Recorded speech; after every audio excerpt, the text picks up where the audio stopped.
Big boss Malayalam season 7 ഇന്നത്തെ വിശേഷങ്ങൾ കേൾക്കാം. ഇന്ന് നമ്മൾ അനുമോള് ആ ഒരു കരയുന്നൊരു പ്രൊമോ എല്ലാവരും കണ്ടിട്ടുണ്ടാവും ടാസ്കിൻ്റെ ഇടയിൽ.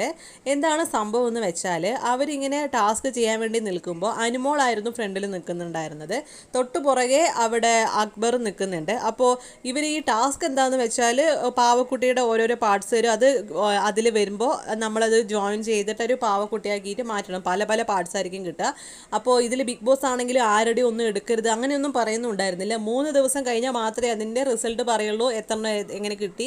അപ്പോൾ ഒരു പാവ കറക്റ്റാക്കി ചെയ്യുന്നവർക്ക് 5 പോയിന്റ് ഇങ്ങനെയായിരുന്നു കണക്ക്. അപ്പോൾ ശരിക്കും ഇതൊരു ഫിസിക്കൽ ടാസ്കിലോട്ട് കടന്നിരിക്കുകയാണ്. അപ്പോൾ അക്ബർ ആണെങ്കിലും അനുമോള് ഹൈറ്റ് കുറവാണല്ലോ, അപ്പം പുറകെ അക്ബറും ഉണ്ട്. അപ്പോൾ ഇങ്ങനെ ഓരോരോ പാർട്സ് അതിലൂടെ വരുന്ന സമയത്ത് അക്ബർ ഇങ്ങനെ മാക്സിമം എടുക്കാനായിട്ട് ട്രൈ ചെയ്യുമ്പോൾ അനുമോളുടെ ദേഹത്തോട്ടാണ് മാക്സിമം ഭാരം അതിലേക്ക് ചെല്ലുന്നത്. അനുമോൾക്ക് ഭയങ്കര വെയിറ്റ് ആയിട്ട് തോന്നി അക്ബർ ഇങ്ങനെ ആക്കുമ്പോൾ. അപ്പോൾ അനുമോൾക്കാണെങ്കിലും ഭയങ്കര ബുദ്ധിമുട്ടുണ്ടായിരുന്നു. എന്താണ് ഈ കാണിക്കുന്നത്, മനുഷ്യന്മാരെ പോലെ പെരുമാറിക്കൂടെ എന്നൊക്കെ പറഞ്ഞ് അനുമോളാണെങ്കിൽ ഒരു ഭാഗത്ത് തുടങ്ങുന്നുണ്ട്. അനുമോളെ സപ്പോർട്ട് ചെയ്യാൻ വേണ്ടിയിട്ട് ലക്ഷ്മിയും ഉണ്ട്. അപ്പോൾ അക്ബർ പറയുന്ന ന്യായം എന്താണെന്ന് വെച്ചാൽ ടാസ്ക് ആകുമ്പോൾ അങ്ങനെയൊക്കെ ഉണ്ടാവും എന്നൊക്കെയാണ് അക്ബർ ആണെങ്കിലും പറയുന്നത്.